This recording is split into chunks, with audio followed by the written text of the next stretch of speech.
तो भाई second ODI India हार चुका है। 359 रन बनाने के बावजूद इंडिया हार गया। बैटिंग अच्छी की हमने, हालांकि थोड़ा बहुत और रन होने चाहिए थे, एक तरह से ऐसा लगा, क्योंकि ओस बहुत ज्यादा आने वाला था उस मैदान में। लेकिन उसके बावजूद भी हार गए। 360 रन चेज हो गए बोलने से बहुत बड़ी बात है भाई। 2019 में ऑस्ट्रेलिया ने किया था मोहाली के मैदान में ये चीज, अब ये साउथ अफ्रीका ने कर दिया है। टेस्ट सीरीज हम पूरी तरह से हार गए। वनडे सीरीज दांव पे लगा हुआ है, पहला वनडे जीत गए ले दे करके, वो भी उसको भी एकदम से एक तरफा जीत, या फिर इंडिया ने डोमिनेंस किया ऐसा कहना बेवकूफी होगी। ले दे करके जीते वो भी मेरे हिसाब से भाई। अब इस मैच के सबसे बड़े कारण हारने का क्या है जान रहे हो? गौतम गंभीर। भाई ये मत बोलना कि मैं गौतम गंभीर को हेट कर रहा हूँ इसीलिए कह रहा हूँ, कारण सुनो पहले, मेरी बात सुन लो पूरा, फिर उसके बाद मेरे को जज करना या मेरे बारे में कुछ भी बोलना, जो भी बोलना है, ठीक है। First of all playing 11, second चीज हमारी बॉलिंग, ठीक है। प्लेइंग 11 देखने जाओगे, दिखाता हूँ को एक मिनट, ठीक है, आपको मैं बता रहा हूँ। तो हमारी प्लेइंग 11 सुनो। यशस्वी जायसवाल, रोहित शर्मा दो ओपनर, 3 नंबर पे विराट कोहली, 4 पे ऋतुराज गायकवाड़, 5 पे केएल राहुल। अब ये पांचों के बाद स्पेशलिस्ट बैट्समैन कौन है इस टीम में? एक अच्छी क्रिकेट टीम भाई, 11 प्लेयर क्या सोच के लिया गया था कि 5 बैट्समैन, 5 बॉलर और एक विकेट कीपर, समझ रहे हो? ये एक सिनेरियो बनता है टेस्ट क्रिकेट में। ये सबसे बेस्ट तरीका है मैच जीतने का, जो विराट कोहली करते थे, इस वजह से उनको रिजल्ट्स मिलते थे, है ना। अब वनडे क्रिकेट में भी यही चीज, आज के समय मॉडर्न डे क्रिकेट है, तो ये कह सकते हो कि भाई हमको लंबी पारी खेलनी चाहिए, मतलब एग्रेसिव क्रिकेट खेलते हैं, तो उसकी वजह से थोड़ी बैटिंग लंबी चाहिए। लंबी चाहिए बैटिंग, इसका मतलब ये थोड़ा होता है कि भाई तुम 4 बैट्समैन के साथ उतरोगे। 4 प्रॉपर बैट्समैन है, एक विकेट कीपर बैट्समैन है केएल राहुल, उस हिसाब से 5 बैट्समैन हुए, जबकि होने चाहिए कम से कम 6 बैट्समैन, 5 प्रॉपर बैट्समैन और एक विकेट कीपर होना चाहिए। लोग मेरी बात पे डिसएग्री करेंगे क्योंकि रन बन गए थे उतने, ठीक है मान लिया रन बन गए थे, लेकिन एक और बैट्समैन का अगर कुशन होता तो हो सकता है विराट कोहली और ऋतुराज गायकवाड़ थोड़ा और तेज खेल पाते, केएल राहुल थोड़ा और तेज खेलते। अब तुम मेरे को बताओ, नीचे देखो, है ना, यहां तक हो गया। Ravindra Jadeja bowling allrounder, Washington Sundar bowling allrounder, ठीक है। हर्षित राणा क्या है वो तो भगवान जाने, छोड़ दो उसको। कुलदीप यादव, अर्शदीप सिंह, प्रसिद्ध कृष्णा। तो न तो तुम्हारे पास स्पेशलिस्ट बॉलर है, न तुम्हारे पास स्पेशलिस्ट बैट्समैन है प्रॉपर, तुम कैसे करके मैच जीतोगे? ठीक, बॉलिंग की बात करोगे, वहीं पे कंपेयर करो साउथ अफ्रीका की टीम, ठीक है।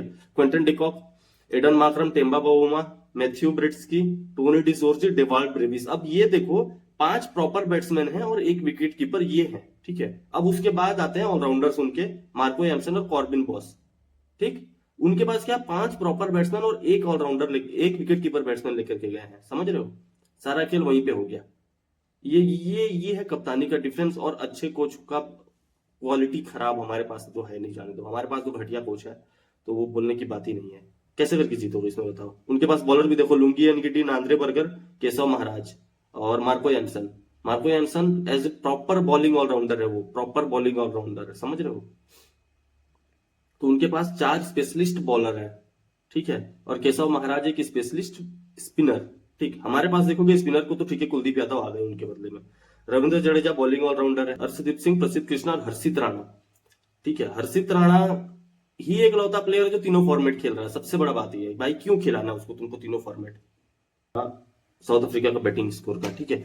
एडन मार्करम 98 बॉल में 110 रन, कैच छूटा जायसवाल के द्वारा, वो ठीक है, चलो वो मिसफील्ड कैच को तुम गिन नहीं सकते, उसकी वजह से मैच हारे नहीं कहा जा सकता, ठीक है। क्विंटन डिकॉक 11 बॉल पे 8 रन, अर्शदीप सिंह ने विकेट निकाला, बढ़िया। एम्बा बहुमा, प्रसिद्ध कृष्णा ने विकेट निकाला, 46 रन बनाए उन्होंने। मैथ्यू ब्रेट्सकी 68 रन की पारी खेल गए। डेवाल्ड ब्रेविस 34 बॉल में 54 रन, प्रॉपर टी20 पारी खेली गई है, ठीक। कॉर्बिन बॉस 15 बॉल में 29 रन, ये भी प्रॉपर टी20 पारी खेली गई है। केशव महाराज 14 बॉल पे 10 रन, एक तरह से सपोर्ट कर दिया उन्होंने दूसरे एंड से। 4 गेंद रहते ही मैच खत्म हो गया। इंडियन बॉलिंग पे आओ, Arshdeep Singh 10 over 54 run, 2 wickets, 5.4 की इकोनॉमी, बहुत बढ़िया इकोनॉमी, ठीक है। 350 300 का टारगेट भी अगर आप चेस कराने जा रहे हो और 10 ओवर इस तरह से फेंका जाए जो 5 के आसपास की इकोनॉमी हो, तो बढ़िया बॉलिंग मानी जाएगी। Harshit Rana 10 over 70 run, 1 wicket, 4 wide.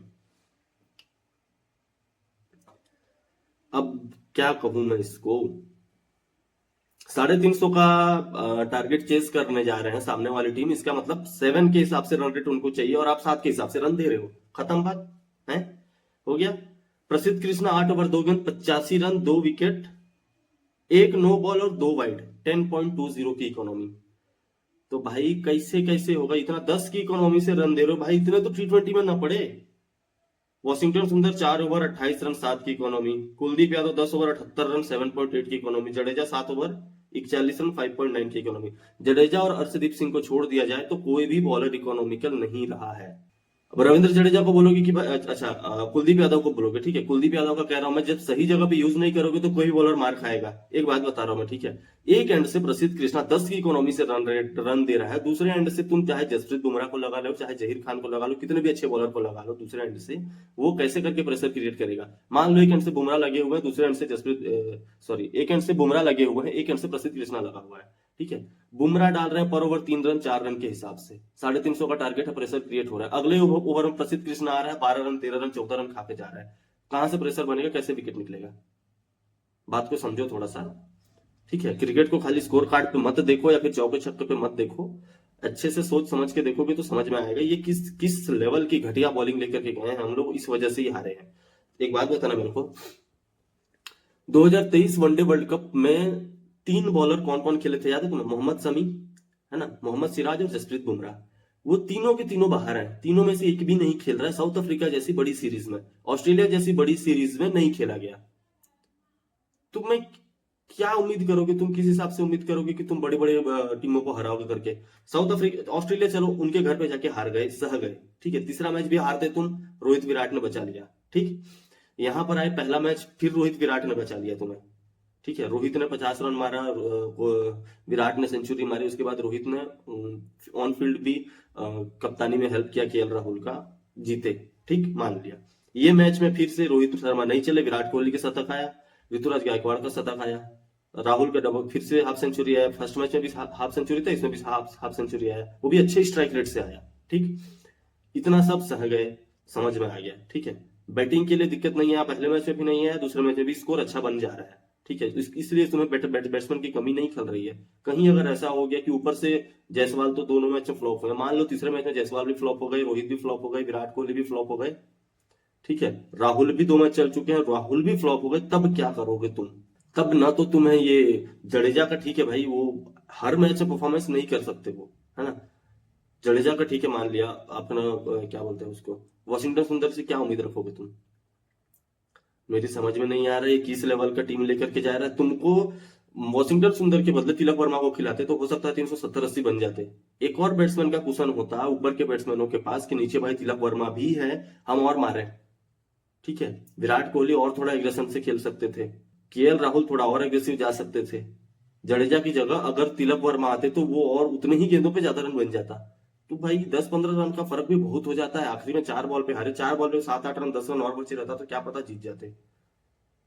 लेकिन कुछ नहीं कहा जा सकता क्योंकि हमारे पास बॉलिंग ही नहीं है। ऐसे ऐसे बॉलरों को खिलाया जा रहा है जिनको समझ में आ नहीं रहा है कि कहाँ बॉलिंग करनी है और क्या बॉलिंग करनी है। न तो प्रसिद्ध कृष्णा को समझ में आता है, न हर्षित राणा को समझ में आता है। ये दोनों खेल क्यों रहे हैं वो भी मुझे समझ में नहीं आ रहा है।